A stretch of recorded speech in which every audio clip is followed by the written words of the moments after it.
Hi everyone, we will show you how to bring back the back button on Android phone.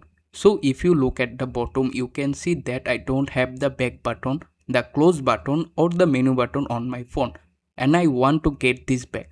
I find it easier to navigate my Android phone using them. So we are going to guide you through this step by step. Make sure to watch the video carefully and don't skip ahead.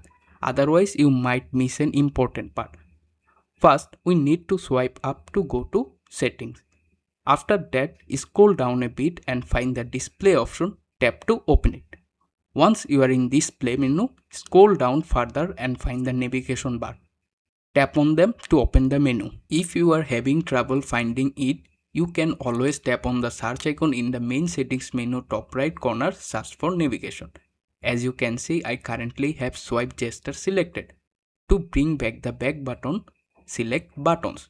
Wait a moment and very shortly the button will reappear at the bottom of the screen. You can even change the button layout or the order from here, choosing whether you want the back button on the left or right side. And that's it, the back button is back. Now I can tap the back button to go back, close app and open my recent app as well. That's all. If you found this video helpful, please consider subscribe to the channel and like this video.